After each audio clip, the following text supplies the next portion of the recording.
تیسری چیز ہے نفاق. منافق کی ہمیشہ کوشش رہی ہے کہ کچھ کریں.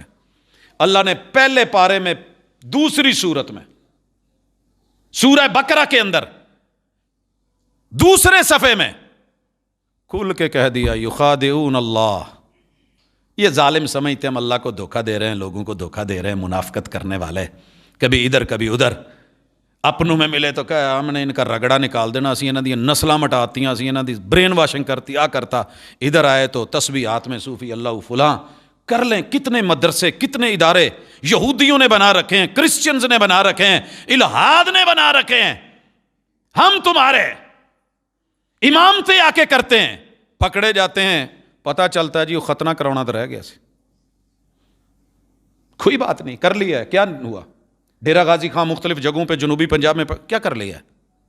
کہتے ہیں یار یہ قرآن ہے. جب یہ پڑھتے ہیں تو, اور اس قرآن سے تو لوگوں کا اتنا بھی تعلق نہیں مٹا سکے, اتنا تعلق بھی. حضرات جائیں پڑھیے, مثالیں ایک نہیں بے شمار رائٹرز نے لکھی ہیں, زندگی کے واقعات بتائے ہیں. عام آدمی جس نے زندگی میں کچھ نہیں پڑھا, قرآن مجید کھول کے نا شروع کرتا ہے ایسے, کہتا ہے اللہ مینوں نہیں پتا یہ کی لکھیا ہے, آ بھی سچائی, آ بھی تو آکھیا سچ ہے, یہ بھی سچ ہے, یہ بھی سچ ہے, یہ بھی سچ ہے. ہر آیت پہ لائن پہ انگلی پھیری جا رہا ہے, اللہ یہ بھی سچ ہے, یہ بھی سچ ہے, یہ بھی سچ ہے.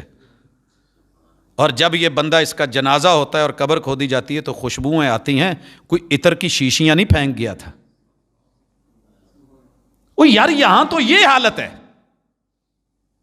کہ اس کتاب نے دلوں کو جوڑا ہی ایسے ہے,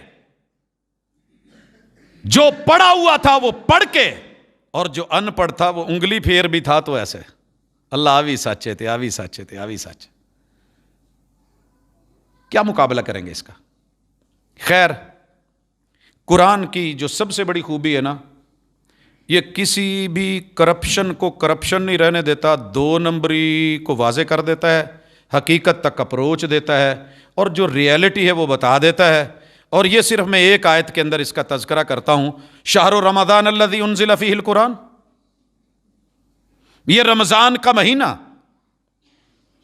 اس میں ہم نے قرآن اتارا ہے. ہدی للناس, کوئی انسان ہے آئے اگر یہ ہدایت نہ دے, ہو انسانیت, انسان ہو, انسانیت رکھتا ہو, ایک دفعہ ترجمے کے ساتھ اپنی زبان میں پڑھ لے, اس کے طور اطوار نہ بدلیں, فکر اور سوچ نہ بدلے, انداز اور رویے نہ بدلیں, تو اس میں کمی نہیں ہے, اس کی کہیں انسانیت میں کمی ہے, چیک کر لینا. مثالیں تو اس کی بڑی ساری ہیں, لیکن میں وہ مثالیں رکھتا ہوں. ویسے تو حکایات بھی ہیں سادی کی, جانوروں کی, کلیلہ دمنہ کی. ایک دن ایک بلبل کوے کو کہتی کہ ایڈا سونا اللہ نے تینوں بلیک رنگ دیتا ہے, اسی ڈب کھڑبیاں, تو باغ چ رہ کے بھی اداس رہنا ہے, مسئلہ کی ہے؟ کہندے ایتھے کی ہے؟ کہنے لگی پھول ہیں, خوشبو ہیں, انواع و اقسام ہیں, میں اس لیے چہچہاتی ہوں. تو اس کو لے کے نا پھرانے لگی, گھمانے لگی, باغ کے شروع سے لے کے آخر تک ایک ایک پھول پھرایا, رنگ دکھایا, سنگھایا, اور کوے کے جناب اندر سے بس مینوں نہیں چنگا لگا تیرا باغ, مجھے نہیں اچھا لگا تیرا باغ. ہے تو حکایت, لیکن جس نے بھی لکھی ہے کمال لکھی ہے. بلبل بڑی پریشان ہوئی, مسئلہ کی ہے, رولا کی ہے, انہوں خوشبو کیوں نہیں آتی. ایک جگہ ہم گئے تو وہاں پہ جو سالن تھا وہ باسی تھا, سمیل آ رہی تھی. ہم نہ بولے کہ چل یار پردے کا مسئلہ ہے, گھر کی بات ہے. اس نے اتفاق وہ گھر کا جو میزبان ہے وہ ساتھ بیٹھ گیا, اس نے دونوں کہندا جی تسی یہ کداں کھان ڈے ہو, تو بوسیا پیا. ہم چپ رہے. تھوڑی دیر کے بعد اندر سے آوازیں اور باہر آ کے کہنے لگا جی یہ ساڈی ایک نا مہمان آئی, انہیں پا کے دیتا ہے, تو انہوں سمیل سمول نہیں آتی, اس وجہ تو معذرت. عذر اچھا تھا, ہم نے قبول کر لیا, نہ بھی کرتے تو کیا کرتے. خیر, جب پہنچی نا آخری پھول پہ, اور اس نے کہا نہیں, اور وہ آخری پھول جناب گلاب تھا. پھول تو ہزاروں ہیں مگر گلاب جیسا کوئی نہیں. یار بڑے آپ جیسا کوئی نہیں, تینوں کی رولا ہے, کیوں نہیں آتی خوشبو؟ کہندی ذرا چونج کھولے نا. اس نے چونچ کھولی تو اندر گندگی پھنسی ہوئی تھی. کہندی تینوں کتوں خوشبو آنی ہے. گندگی نہ ہو، بندگی ہو، انسانیت ہو، قرآن سارا خوشبودار ہے، سارا معطر ہے، سارا ہدایت ہے، ہدی للناس ہے. جناب کے اگر دماغ میں گندگی ہے، سوچ اور فکر میں گندگی ہے، آپ نے کبھی کھول کے اسے دیکھا ہی نہیں، پڑھا ہی نہیں، جانا ہی نہیں، پرکھا ہی نہیں، ایک ایک اصول، ایک ایک ضابطہ 14 صدیوں سے کوئی آؤٹ نہیں کر سکا، کوئی کلین بولڈ نہیں کر سکا، کوئی کیچ نہیں کر سکا، کوئی رن آؤٹ نہیں کر سکا. یہ قائم دائم ہے تو ایسے نہیں ہے، وجہ ہے کچھ کہ رحمان کا کلام ہے. تو میرے بھائیو یہ 2 نمبریاں واضح کرتا ہے، اس لیے بھی دنیا بڑی پریشان ہے. جس کی 2 نمبری پکڑی جائے وہ تو گیا نا، وہ تو کہے گا اس کو سائیڈ پہ کرو. آپ اپنے ملک میں بہت کچھ دیکھ سن سمجھ چکے ہیں، مجھے مزید وضاحت کی ضرورت نہیں ہے. چھوٹے ہوتے ہوئے ہمیں جو گائیڈ ملتی تھی نا، گائیڈ کے آخر پہ لکھا ہوتا تھا چور مچائے شور لگائے زور میں نہیں کوئی اور. چور بھی کہے چور چور، یہاں یہی ہے. سعد بھی، دوسرا بھی، کسی کو کہہ کے دیکھ لو، اور جو ریئل ہو اسے کہہ کے دیکھ لو. قرآن سب کو نہیں کہتا، یہ صرف چور کو چور کہتا ہے، 2 نمبر کو 2 نمبر کہتا ہے. 2 مثالیں اور اللہ کی سپرد. اس قرآن نے کتنی چوریاں پکڑی. ہدی للناس وبینات من الہدی، ریئل ہدایت دکھاتا ہے. اور اگر کسی کو 2 نمبر ٹکٹ دے دیا جائے یا پاسپورٹ دے دیا جائے یا شناختی کارڈ، یہ پکڑ لیتا ہے. والفرقان، فرق کر کے بتا دیتا ہے، یار اصلی ہو، یہ اصل دکھاتا ہے، 2 نمبر بتاتا ہے، اور پھر اس کے بعد چپ ہو جاتا ہے، اگے تیری مرضی، مان یا نہ مان. ہدی للناس، ہدایت ہے، نور ہے، لائٹ ہے، بیٹری ہے، ٹارچ ہے، لینی ہے تو تیری مرضی، نہیں تو نہ صحیح. مجھے وہ پھر مثال تھر کی یاد آ رہی ہے. وہاں گئے تو لائٹ چلی گئی، طہارت خانوں کی طرف گئے تو جو بھی آدمی باہر نکلے بھیگا ہوا نکلے. تو میں نے ان سے کہہ دیا کہ یار آپ لوگ یہ بھیگے ہوئے گئے. کہتے وہ مانو لائٹ نہیں ہے.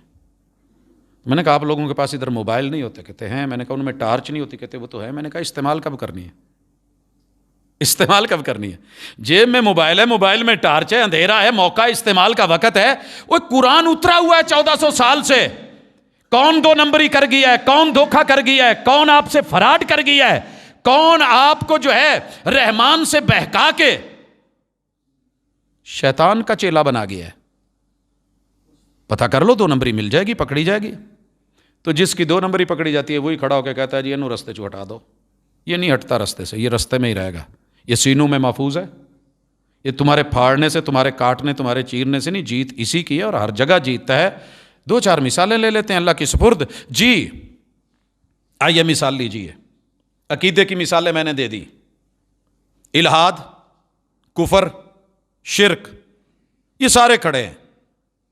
لیکن الحمدللہ اصل اپنی جگہ. قرآن بتاتا ہے کہ توحید خالص کیا ہے، ایمان کیا ہے، کفر کیا ہے، اسلام کیا ہے. کتنی کوششیں کی گئی ہیں نماز کو بدلنے کی. اسلام کی مثال لے لیں. الصلاۃ الصلاۃ الصلاۃ قرآن میں ہے، اقیم الصلاۃ. لوگوں نے کہا یار اقیم الصلاۃ کا کوئی معنی بدلو. صلاۃ یہ ٹھنڈے پانیوں سے وضو، یہ 5 ٹائم اذانیں، جماعتیں، نمازیں، ایسا معنی کرو کہ دنیا فوری لے لے، ایکسیپٹ کرے. کہا کہ اگر کھڑے ہوئے ٹھمکا لگا دو تو صلاح ہے، سلون سے ہے. لائن بنا لو تو صلاح ہے.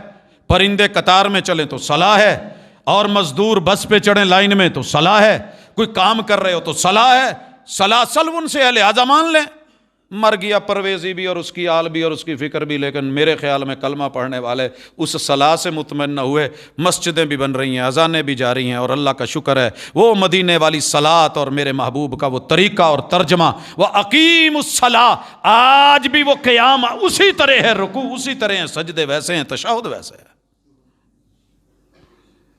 اور مثال لیجئے. ساری دنیا اس وقت تجربے کر رہی ہے کہ یار یہ جو شادی کی عمر ہے نا بدل دی جائے. کیا ہے، شادی جتنی لیٹ ہو اتنا ہی اچھا ہے. انہوں لیٹ ہی کر لو، بچ جاؤ تو چنگا ہے. یہ کرنی بھی پوے تو ادوں کرو جدوں گوڈے گٹیاں چ پانی نہ ہوئے.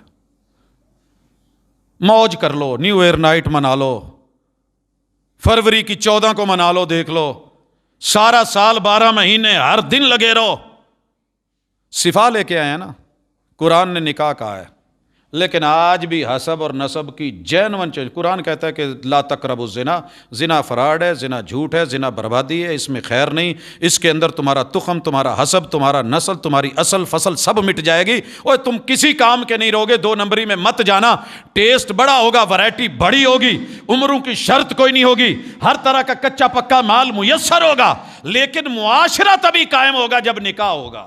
یا معاشر الشباب من استطاع منکم الباءۃ فلیتزوج ان ھذا القرآن یہدی للتی ہی اقوم.